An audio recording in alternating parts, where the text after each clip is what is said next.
I was born in Charleston, South Carolina, and I was adopted into a family, the youngest of 6 kids. The family had a military tradition. My father had served in the Navy, and then when I was 19, after I finished high school, I joined the Marine Corps. So the importance of traits like commitment and sacrifice are not something you can really put a measure on. Those of us who served, we're not the only ones who have those traits, but we live them out every day in the institution of the military in a way that most people don't actually get a chance to experience.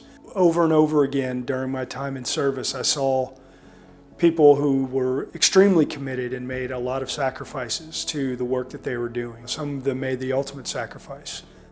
Over the years, the things I learned, I think the most, were what things were worth committing to.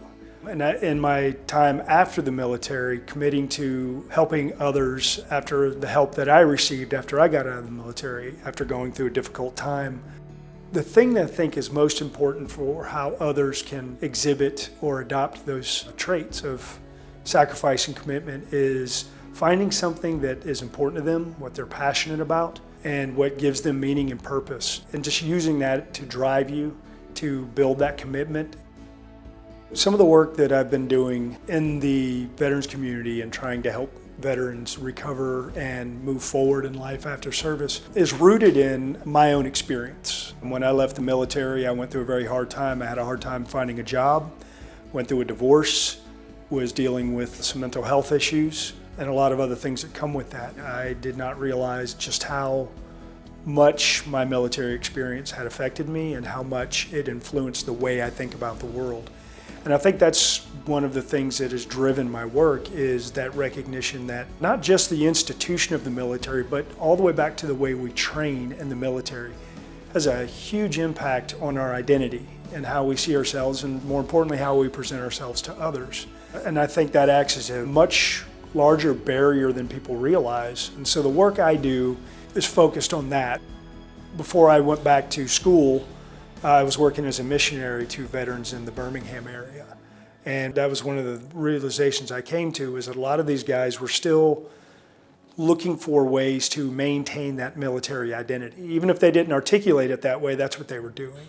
And so the work I do is helping veterans to overcome that and to work also with the other multiple identities that they carry with them, whether they're a person of color or indigenous or the many other ways that people relate themselves to the world, trying to figure out how to navigate that transition to civilian life in a way that makes sense. One in particular case that's very difficult to deal with is those who were immigrants who joined the military and served honorably and then afterwards were deported and are still trying to get back to what they call home. It's a very difficult thing to even process, to say, how could that even happen? That's one of the reasons I came to academia. I think we have gotten off track in a lot of ways with social justice issues in this country, because most of the people addressing it are addressing it through sound bites and talking points rather than telling stories. I think we become more familiar, we become more united when we're hearing each other's stories, when we're telling our perspectives in a safe space where we can all be vulnerable and say, this is who I am. There's been a lot of progress, but unfortunately there's also, for every step forward, there's been some step backs for various reasons. Building community, engaging at the community level and building that, that's the way to build a just society, by working together and getting to know more of what unites us rather than what separates us. With this faith, we will be able to transform the jangling discords of our nation into a beautiful symphony of brotherhood. What this award means to me, first, it's humbling to be in that lineup, to be a Marine Staff Sergeant sitting in a group of honorees that are all generals, and it's humbling. I'm very honored by the committee that they have recognized the work and the sacrifice. It means a lot to me that that hasn't gone unnoticed. To be honored within the legacy of Dr. Martin Luther King is another humbling thing, to know that someone who made such a difference in our society, that I'm at least in some way peripherally connected to that legacy, and to be a part of that legacy is something that matters to me going forward. It's a testament to my own experience, where I've come from, and how I get to pass that experience on to others, and the tradition that Dr. King was able to do, is passing on his legacy to others for their betterment.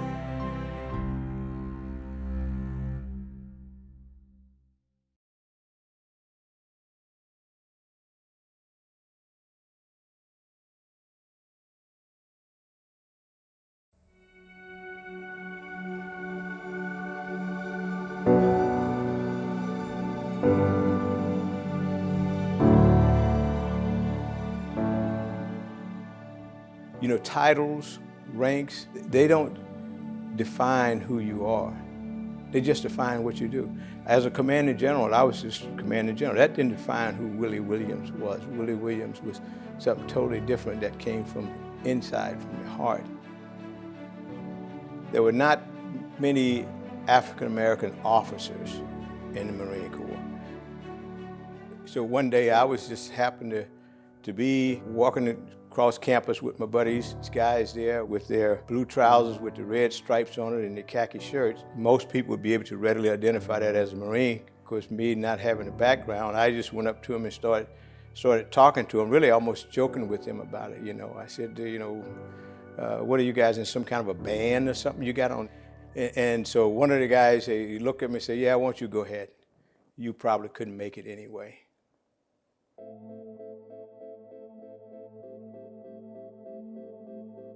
And that stopped me in my tracks, because I knew, and I had gotten it from my mother and everyone else, that if there was anything that I wanted to do and set my mind to it, that I could do it. Once I got started in the Corps and gotten to lead young men and women from all backgrounds, from all walks of life, I came to know that you could influence them in a very positive way. And by doing that, you really do impact and affect their life going forward. You have to use your voice. As I look in the nation as it is today, we're on a trajectory that takes us in the wrong direction of those things that the Constitution has set up for us. My commitment has been that I want to change the trajectory of our community, our people, our nation. In some cases, in the United States of America, we almost take freedom for granted.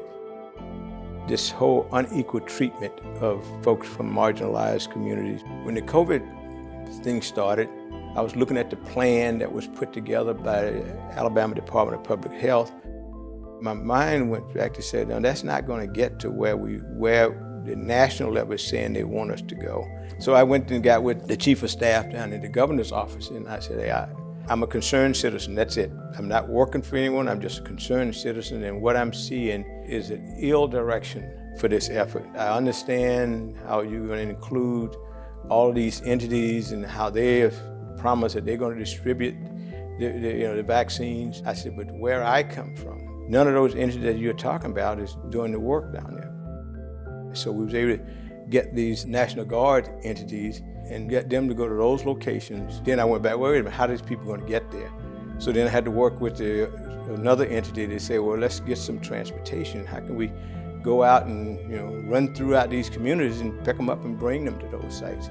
So we got it done. Still didn't get enough done, but we got it done because I still have other ideas of where I think this whole thing should be going when it comes to health care for those underserved communities. The promised land. Dr. King talked, he said, no matter where it is, if one is not free, none of us are free. There's those who have gone before. I grew up during the time of Dr. Martin Luther King. I grew up down in Mountain. I grew up when people were driving down the road and throwing bombs at churches or doing stuff toward us to try to hinder us. I recall going to the courthouse there in Tuscaloosa and helping to get people to register to vote, and being approached by someone there in the courthouse of Tuscaloosa as to, why are you guys here? Why are y'all here? And we was telling them so that we could pursue those rights that had been guaranteed for our people to come up and be willing to vote.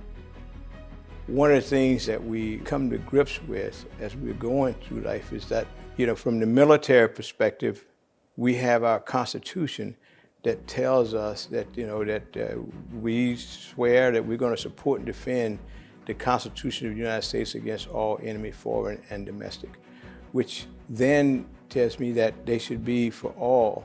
We should be about ensuring that all gets to take advantage of that promise, that you are not hindered from taking the promise, that right to life, liberty, and the pursuit of happiness.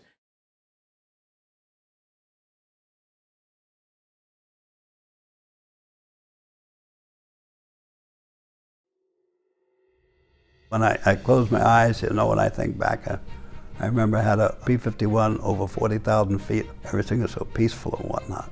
It was just a wonderful experience. You just sit back and take it all in. I grew up in a normal neighborhood in Philadelphia. Philadelphia was a racially divided city to a great extent. My brother went into service in June of '41, and because of Afro-American, they made him a cook. And of course I wanted to go into the service too. And the first thing I asked my father was to sign for me to go into the service. My father said, no, I'm not going to sign the paper. Then he went through the racial aspect of it, how my brother was limited in the Navy. The Army had people at Tuskegee flying. Well, I'd never dreamed about flying an airplane. Geez, I'd never even driven an automobile. So then I went up to the Army, took the exam, passed it, was sworn in as a private in the reserve, and in June I got orders to report in 30 days, which I did. And we transferred to Tuskegee Army Airfield and started aviation cadet training. Everything went by train then, in '43. We had Pullman seats. B&O Railroad from Philadelphia to Cincinnati, no problem on the train. Cincinnati to Biloxi, Mississippi was different. Although we still had our Pullman tickets, we had our section, but we had the whole section. But the other cars filled up with white passengers. When we went to the dining car, we had to sit behind a curtain for Afro-Americans going through the South. We got to Keystone Field, and then it was even worse. We were segregated on base, absolutely. And we trained separately, and that's the way life was. But we went through the training at Tuskegee. In September 1944, I graduated as a pilot, so I had it made. Now, I still hadn't driven an automobile. And went overseas in February 1945, and in Italy, 99th Fighter Squadron, 332nd Fighter Group, all African-American group under Colonel Benjamin O. Davis. I flew 21 combat missions over Europe in a P-51. And we would fly and meet the bombers and escort them over Germany to protect them, and then bring them back out of Germany. Once they're safe, then if we had a lot of fuel, we would go back over Germany and look for targets of opportunity to keep Germans from moving things around during the daytime. We got a chance to do something, the Tuskegee Airmen. The chance was given, and we took it, and we did the best we could with it. April of '48, the Air Force announced that they were going to do away with racial segregation in their assignments. And within weeks, hundreds of people received orders going to Air Force bases all over the world. So they got almost instant racial integration. I was assigned to the 19th Bomb Group on the island of Guam in the Western Pacific as a maintenance officer. But as a pilot, I learned to fly the airplane too. Certified co-pilot. I demonstrated I could fly the B-29. But it was then I got a new squadron commander. And I found he wouldn't speak to me. He didn't go for this racial integration thing, apparently. And so I just stayed out of his way. Then the Korean War started, and we moved to Okinawa and started flying missions. I got on as co-pilot. After I finished a pre-flight, I heard this voice say, "Hardy, get down out of the airplane." It's my squadron commander. He pulled me off the airplane and replaced me on that crew. It was tough for me to just watch them take off without me. And I was walking past the operations building and decided to go in there, but I saw two people come out. One of them was a squadron commander, and I tried to get by just saluting him and walking by, but he grabbed me and he started talking. The airplane with my crew on it ran into opposition near Pyongyang after they left the target. Crew had to bail out of the B-29, and I wasn't with them. And some people said, well, he saved you. I said, no, if I'd been there, it might not have happened. That squadron commander then transferred the group a couple weeks later, and the new squadron commander put me back on flying again. And so I got to fly 45 combat missions over Korea. In 1960, at Plattsburgh, New York, I was with an air refueling wing. My commander was that same officer who pulled me off that airplane. He walked in and slapped me on the back and yelled, "George and I fought the Korean War together." I said, yeah, we fought it together, yeah. But working with him for the 2.5 years up there was just a wonderful experience. It changed completely. I retired in 1971. That I've been able to survive. I'm still here and still can talk about it. And that's the best part about it is if someone asks me a question, I think I have answers covering us, the Tuskegee Airmen, and how we felt about ourselves. And we thought we could do anything, I guess. We tried anyhow. He had a vision, and he tried to apply that. And it's good because people need a leader, someone who can say things and mean them. And you can listen to what he says, and it inspires you. And he was able to inspire people, and that's what it takes. Someone who's able to voice proper words out there and put meaning to it. And people will follow him, and they still pay tribute to him. And that's good. Like you see Afro-Americans in many positions you didn't used to see them in, and they're accepted there. And that's all it takes is acceptance in most cases.